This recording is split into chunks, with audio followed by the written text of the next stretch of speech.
નમસ્કાર બાળ મિત્રો, શારદા સ્કૂલ જોરાવરનગર ઓનલાઈન એજ્યુકેશનમાં તમારું હાર્દિક સ્વાગત છે. આજે આપણે ધોરણ 8ની અંદર પાઠ 5 સવાલ બાલમન કે જવાબ ડોક્ટર કલામ કે શીખીશું.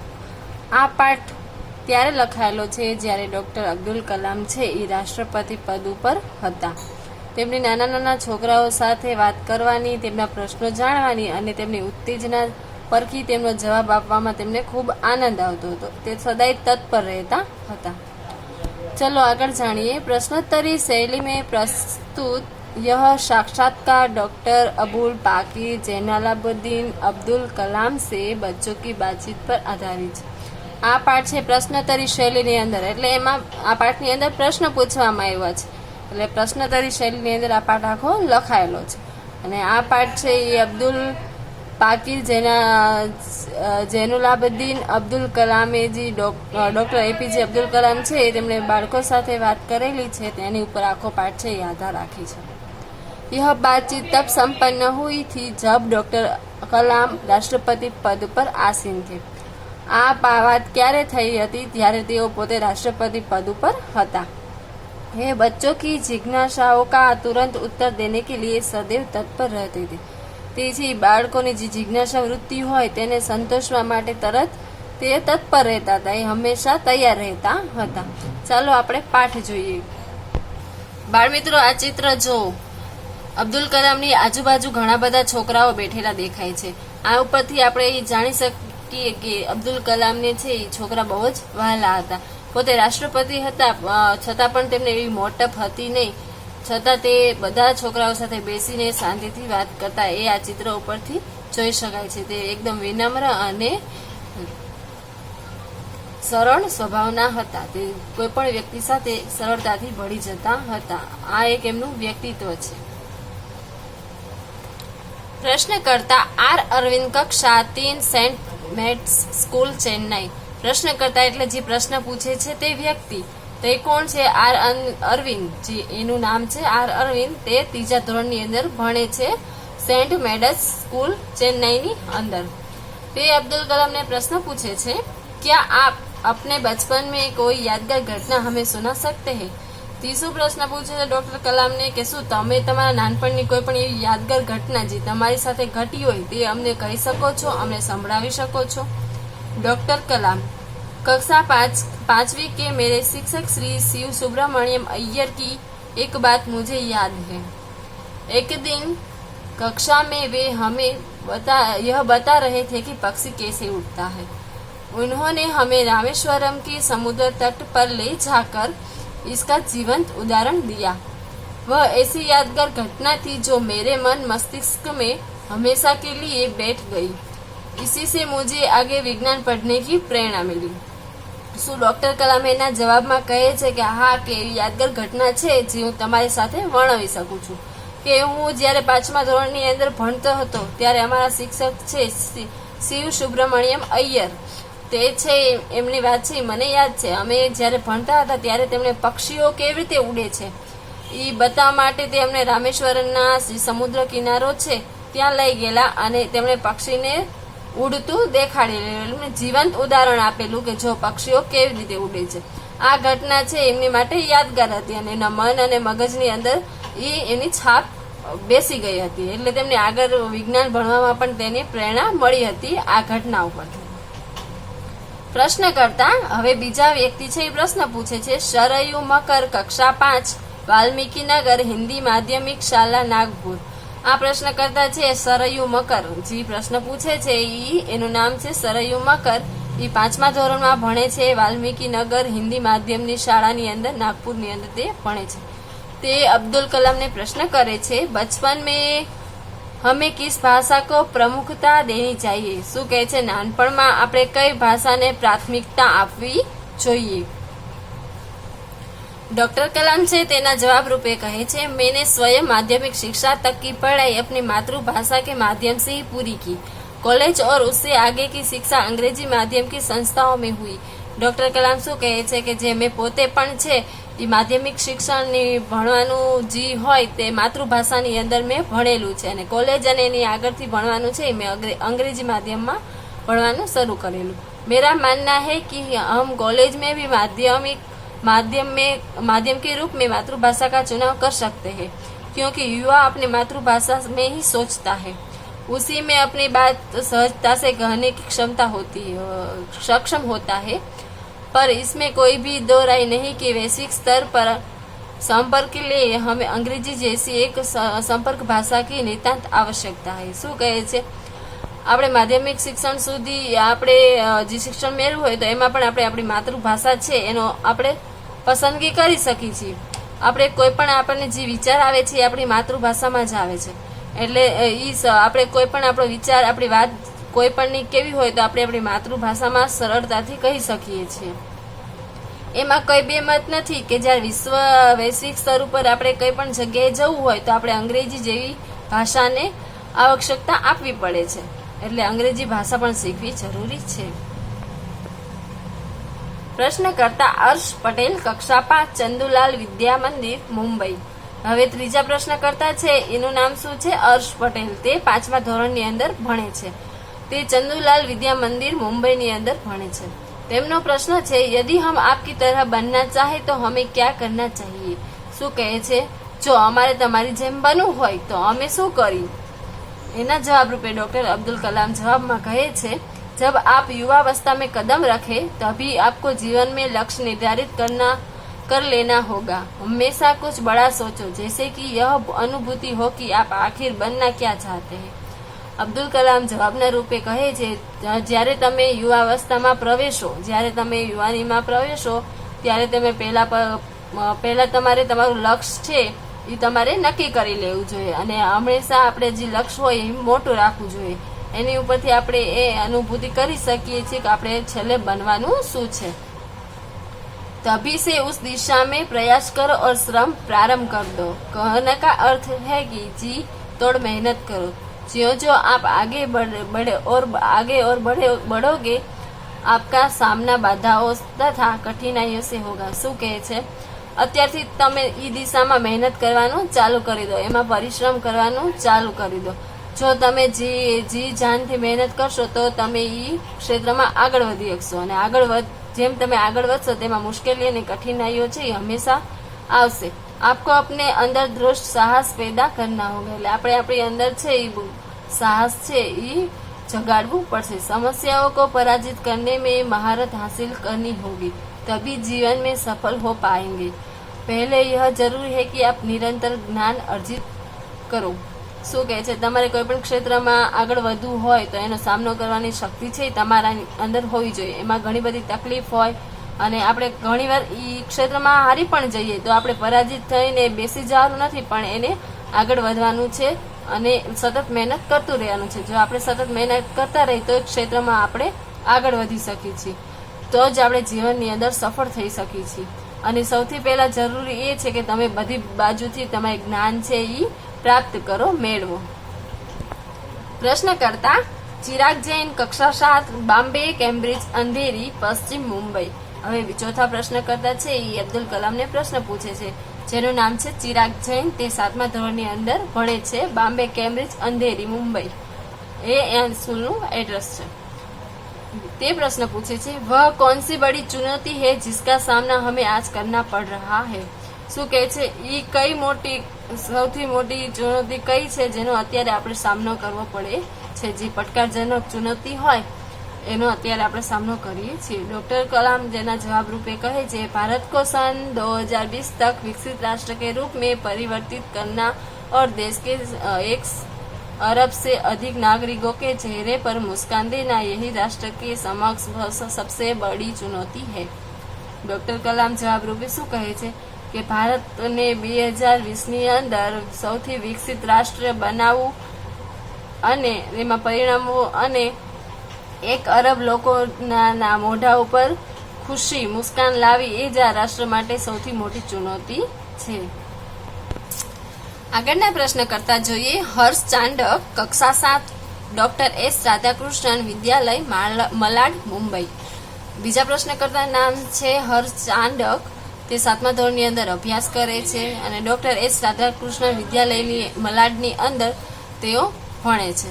એમનો પ્રશ્ન છે, આપકી दृष्टि में साहस की परिभाषा क्या है? તમારી દ્રષ્ટિની અંદર સાહસની પરિભાષા શું છે? તો ડોક્ટર કલામ છે તેના જવાબ રૂપે આપે છે, अपनी जान की परवाह किए बिना दूसरों को संकट या आपदा से बचाना ही साहस है। ડોક્ટર કલામ જવાબ રૂપે શું કહે છે? આપણે પોતાની જીવનની પરવા કર્યા વગર બીજાને મદદ કરવી, મુસીબતને સંકટમાંથી દૂર કરવા એ જ સાહસની પરિભાષા છે। હવે પ્રશ્ન કરતા તરુણ પટેલ, કક્ષા 8, સ્વામિનારાયણ ઇન્ડિપેન્ડન્ટ સ્કૂલ, લંડન। આ પ્રશ્ન કરતા છે એ વિદેશી છે, બરોબર? તેમનું નામ છે તરુણ પટેલ। તે 8મા ધોરણની અંદર સ્વામિનારાયણ ઇન્ડિપેન્ડન્ટ સ્કૂલ છે લંડનની અંદર, ત્યાં તેઓ ભણે છે। हम प्रवासी भारतीय मातृभाषा के प्रति गर्व की भावना कैसे विकसित करे? તેમનો પ્રશ્ન શું છે? આપણે પ્રવાસી ભારતીય છીએ, જ્યારે એ લોકો પોતે વિદેશમાં રહે છે, એટલે જ્યારે ભારતમાં આવે છે ત્યારે એ લોકો માતૃભાષાની પોતે ભારતીય છે એવું ગર્વ એ કેવી રીતે વિકસિત કરી શકે, એવી ભાવના એમના મનમાં કેવી રીતે જાગૃત કરી શકે તેનો એ વાત કરે છે। डॉक्टर कलाम, भारतीय मूल का कोई भी व्यक्ति इस बृहद भारतीय परिवार का अंग है और उसे हमारे देश की सांस्कृतिक विरासत पर गर्व है। सौभाग्य से आप लोग ऐसी स्थिति में है कि आप मातृभूमि से अच्छी तरह से जुड़े हुए हैं और यही आपके लिए गौरव की बात है। શું કહે છે? પોતે છે ભારતીય નથી, ભારતના નાગરિક નથી, પણ તેમના જે સગા હોય, એમના મમ્મી પપ્પાની હોય, ભારતમાંથી વિદેશમાં વસી ગયા હોય, પણ કહેવાય એ મૂળ ક્યાંના છે? ભારતીય। એટલે કલામ એના જવાબ રૂપે કહે છે, તમે ભારતીય વ્યક્તિઓ છો, તમે ભારતના પરિવારના એક વ્યક્તિ છો, એક અંગ છો, એ તમારી માટે ઘણી મહત્વની બાબત છે। આપણા દેશની સંસ્કૃતિ પર તમને, આપણી સાંસ્કૃતિક વારસા ઉપર તમને ગર્વ છે, એ પણ એક સૌભાગ્યની વાત છે। માતૃભાષાની સારી રીતે તેઓ માતૃભાષા સાથે જોડાયેલા છે, એ પણ તમારી માટે ગૌરવની વાત છે।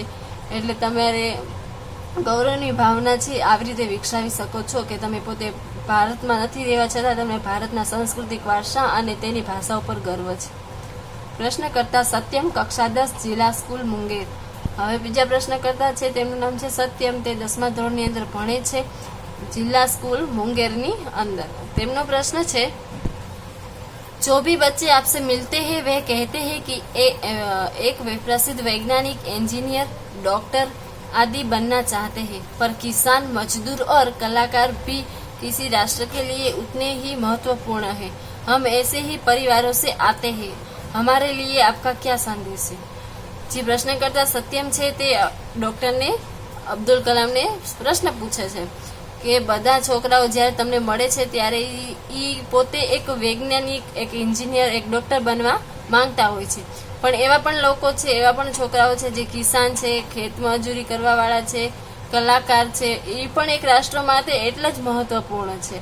તો એવા પરિવારોમાંથી આપણે બધા આવી છીએ, તો એના માટે તમે શું સંદેશ આપવા માંગો છો? તો ડોક્ટર કલામ એના જવાબ રૂપે કહે છે, किसान, मजदूर, कलाकार, दस्तकार ये सभी हमारे राष्ट्र के अभिन्न अंग हैं।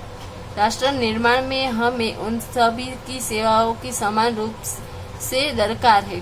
आप सभी को चाहिए कि आप अपने अपने क्षेत्र में खूब उन्नति करें।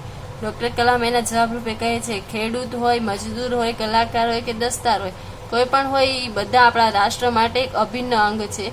राष्ट्रनो निर्माणमां आ बधानो भाग छे। आ बधानी सेवाथी આપણે રાષ્ટ્રને આગળ લાવી શકીએ છીએ અને બધાને માટે એ સમાન છે।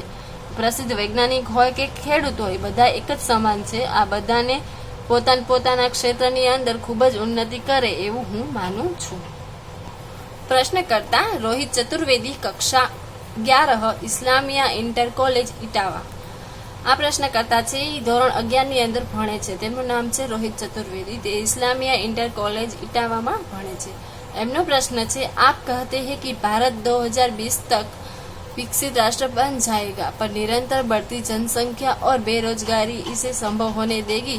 शू कहे छे कि जी अब्दुल कलाम है पोते एम कहे छे कि 2020 ની અંદર આપણો રાષ્ટ્ર છે ભારત દેશ એ અત્યારે વિકાસશીલ રાજ્ય દેશ છે, પણ 2020 ની અંદર એ વિકસિત બની શકે છે। તો એ માટે સાથે સાથે આપણા દેશની જનસંખ્યા પણ વધતી જાય છે, તો જેમ લોકોની સંખ્યા વધતી જાય તેમ બેરોજગારી પણ વધતી જાય। એટલે આ બેરોજગારી અને વધતી જતી જનસંખ્યા છે એના કારણે આ શું સંભવ થઈ શકશે કે 2020ની અંદર આપણું ભારત દેશ છે એ વિકસિત રાષ્ટ્ર બને? તો એના જવાબ રૂપે આપણે જોઈએ. ડોક્ટર કલામ એના જવાબ રૂપે કહે છે, વિકાસ સ્વયં जनसंख्या वृद्धि को रोकने की अचूक औषधि છે. શું કહે છે? વિકાસ છે એ પોતે તે જનસંખ્યાને જે વધારો થતો જાય છે તેને રોકવા માટેની એક अचूक औषधि છે. इसमें जन शिक्षा विशेषकर स्त्री शिक्षा की बात पर सम्मिलित है. इससे छोटा परिवार सुखी परिवार की मान्यता को बल मिलता है. भारत 2020 का मिशन यह है यहाँ के युवा के रोजगार के पर्याप्त अवसर सुलभ कराएगा. ग्रामीण क्षेत्र में भी बड़ी संख्या में उद्योग धंधे स्थापित किए जाएंगे, जिससे उन क्षेत्रों में रोजगार के प्रचुर अवसर पैदा होंगे. શું કહે છે કે જનસંખ્યાની વધારાની સાથે તેને રોકવા માટે પણ એક ઔષધિ છે. વિકાસ છે ભારતનો વિકાસ થશે તો જનસંખ્યાની વૃદ્ધિને રોકવાની પણ એક ઔષધિ રૂપે શીખી શકાય, ઔષધિ રૂપે એ કામ કરશે. એમાં જનસંખ્યામાં વિશેષ કરીને સ્ત્રી શિક્ષાને સૌથી વધુ મહત્વ આપવામાં આવશે, તેને સામેલ કરવામાં આવશે. એમાં નાનો પરિવાર સુખી પરિવારની માન્યતાને પણ બળ મળશે. ભારત 2020નું મિશન છે જે યોજના એનો યુવાનોને બેરોજગાર છે અને પર્યાપ્ત રોજગાર પૂરું પાડવાની એમની યોજનાઓ છે. ગ્રામીણ ક્ષેત્રમાં પણ જનસંખ્યાને ઉદ્યોગ ધંધાને સ્થાપિત કરવામાં આવશે, જેનાથી રોજગારીની ક્ષેત્રો છે એ ખુલશે અને લોકોને રોજગારના અવસરો પેદા કરી શકશે. પ્રશ્નકર્તા હર્ષ મહેતા, કક્ષા 12, તેજસ હાઈસ્કૂલ, બડોદરા. હવે બીજા પ્રશ્નકર્તા છે હર્ષ મહેતા, જે ધોરણ 12ની અંદર ભણે છે, તેજસ હાઈસ્કૂલ બડોદરા એટલે વડોદરાની અંદર. એમનો પ્રશ્ન છે, આપકો ऐसा क्यों लगता है कि 2020 तक भारत विकसित राष्ट्र बन जाएगा? તે એપીજે અબ્દુલ કલામને શું પ્રશ્ન કરે છે કે તમને એવું કેમ લાગે છે કે 2020ની અંદર ભારત છે એ વિકસિત રાષ્ટ્ર બની જશે? डॉक्टर कलाम, भारत की जनसंख्या 1 अरब से अधिक है. इसमें 54 करोड़ लोग 25 वर्ष से कम आयु के हैं. ये हमारी राष्ट्रीय शक्ति है. भारत 2020 तक विकसित राष्ट्र में परिवर्तित करने के लिए हमारे पास प्रचुर प्राकृतिक संसाधनों के साथ ही सुनियोजित खाका भी उपलब्ध है. 54 करोड़ युवाओं के विचारों की एकता निश्चय ही इसे विकसित राष्ट्र में परिवर्तित करने में सफल होगी. તે શું કહે છે? ભારતની જનસંખ્યા છે એ 1 અરબ કરતાં પણ વધારે છે. તેમાં 54 કરોડ લોકો છે એ 25 વર્ષની નીચેની વર્ષના છે, 25 થી નીચેના વર્ષના છે. એટલે એ આપણી માટે એક રાષ્ટ્રીય શક્તિ છે કે જે યુવા પેઢી છે એ આપણી પાસે ઘણી બધી વધારે પ્રમાણમાં છે. 2020ને વિકસિત રાષ્ટ્ર બનાવવા માટે તેમાં સતત પરિવર્તન થતું રહે છે અને આ પરિવર્તન લાવવા માટે આપણી પાસે પ્રાકૃતિક કુદરતી સંસાધનો પણ ઘણા બધા છે અને તેનું આયોજન પણ સરળતાથી કરવામાં આવે તે માટેનો આખો નકશો તૈયાર કરેલો છે. 54 કરોડ યુવાનોના વિચારોની એકતા છે એ નિશ્ચિત રીતે એ આપણા રાષ્ટ્રને વિકસિત બનાવવામાં ઉપયોગી થશે અને સફળ પણ થશે. આવો જવાબ છે ડોક્ટર કલામ છે એ આપે છે. પ્રશ્નકર્તા એસ કાર્તિક, કક્ષા 12, અમર જ્યોતિ ઇંગ્લિશ સ્કૂલ, બેંગલુરુ. આ પ્રશ્નકર્તા છે એસ કાર્તિક. તે ધોરણ 12ની અંદર અભ્યાસ કરે છે. અમર જ્યોતિ ઇંગ્લિશ સ્કૂલની અંદર બેંગ્લોરની અંદર તે ભણે છે.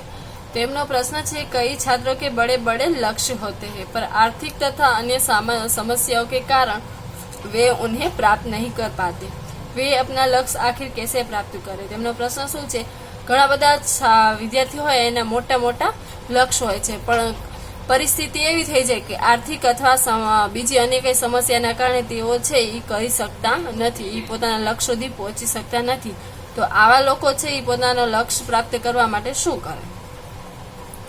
डॉक्टर कलाम एना जवाब रूपे कहे छे, स्कूल में पढ़ाई में अच्छा प्रदर्शन करने पर छात्रवृत्ति प्राप्त होगी. साथ ही उच्च शिक्षा के लिए बैंकों में ऋण लेने हेतु पात्रता भी बनेगी. जीवन में ऊंचा लक्ष्य निर्धारित करने पर बाधाएं आती ही है. हमें कठोर परिश्रम और उत्कृष्ट कार्यों से उन्हें पराजित करना होगा. विघ्न बाधाओं से व्यक्ति को पराजित नहीं होना चाहिए.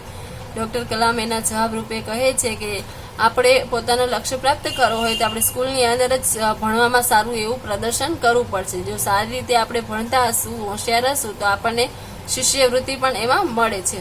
અને આગળની શિક્ષા મેળવવા માટે બેંક આપણને લોન પણ આપે છે. જીવનમાં આપણે ઊંચું લક્ષ્ય નિર્ધારિત કરીએ એટલે સ્વાભાવિક છે કે તેની અંદર સમસ્યાઓ પણ આવે, પણ આ સમસ્યાઓ છે આપણે કઠોર પરિશ્રમ અને મહેનત કરીને, સારા કાર્યો કરીને તેને પરાજિત કરી શકીએ છીએ. અને વિઘ્ન અને બાધાઓથી વ્યક્તિને હારી ન જવું જોઈએ, પણ એનો સામનો કરીને આગળ વધવું જોઈએ. આગળના પ્રશ્નકર્તા મિથુન કે દ્વિતીય વર્ષ બી લેવલ AICT અમૃતાપુરી. આ છે એ કોલેજના બીજા વર્ષની અંદર ભણે છે, AICT અમૃતાપુરીની અંદર. એમનો પ્રશ્ન છે, ભારત को विकसित राष्ट्र बनाने में राजनीतिज्ञ की क्या भूमिका होगी? જે રાજનીતિનું શિક્ષણ આપતા હોય, માર્ગદર્શન છે એ લોકો રાષ્ટ્રને લગતું આપતા હોય, એની નીતિ, એની ભૂમિકા, એનું કામ શું હશે, એવો પ્રશ્ન એ કરે છે. ડોક્ટર કલામ તેના જવાબ રૂપે કહે છે, जिम्मेदार राजनीतिज्ञ दूरदर्शिता पूर्ण नीतियां बनाता है. જે જિમ્મેદાર, જે જવાબદાર રાજનીતિજ્ઞ હોય તે દૂરનું આગળનું જોઈ વિચારીને એની નીતિઓ છે એ બનાવે છે. મહાત્મા ગાંધीने निष्ठा के राजनीतिक सिद्धांत को सत्य, अहिंसा तथा निस्वार्थ भावना में ढलती हुई ब्रिटिश शासकों के विरुद्ध अपनी लड़ाई छेड़ी थी. મહાત્મા ગાંધી છે એમણે પોતે નિષ્ઠાથી રાજનીતિના સિદ્ધાંતો મુજબ સત્ય, અહિંસા અને નિસ્વાર્થની ભાવના સાથે બ્રિટિશ સરકારો સામે એમણે લડાઈ લડ્યા હતા અને એમાં પોતે જીત પ્રાપ્ત કરી હતી. वर्तमान राजनीतिज्ञों को अपनी कठिन परिश्रम, उत्कृष्टता और पारदर्शी कार्यों से मार्गदर्शन देना होगा. साथ ही गरीबी रेखा के नीचे रह रहे लगभग 26 करोड़ भारतीयों के उत्थान के लिए भी कार्य करना होगा. શું કે છે, અત્યારના હાલના જે રાજનીતિજ્ઞો છે તેમણે કઠણ પરિશ્રમ, ઉત્કૃષ્ટ મહેનત અને પારદર્શી કાર્યો એટલે પારદર્શક કાર્યો કરવા જોઈએ. કેમ પારદર્શક? એટલે કે આપણે એક પારદર્શક હોય એની આજુબાજુ જોઈ શકાય, આ બાજુથી પણ જોઈ શકાય અને પાછળની બાજુથી પણ જોઈ શકાય. એવી રીતે એવી ભાવનાથી કોઈ પણ વચ્ચે કરપ્શન કર્યા વગર એમના પોતાના કાર્યો છે એ કરવા જોઈએ અને માર્ગદર્શન આપવું પડે. અને સાથે તેમણે એ પણ વિચારવાનું છે કે જે ગરીબી રેખા નીચે જીવતા લોકો છે, જે 26 કરોડ ભારતીયો જે ગરીબી રેખા નીચે જીવે છે એટલે કે BPL ની અંદર આવે છે, તેમને પણ આગળ લાવવા માટેના તેમને કાર્યો કરવા પડશે. પ્રશ્નકર્તા શ્રી નંદિતા સુબી, તૃતીય વર્ષ MGR ઇન્સ્ટિટ્યૂટ ચેન્નાઈ.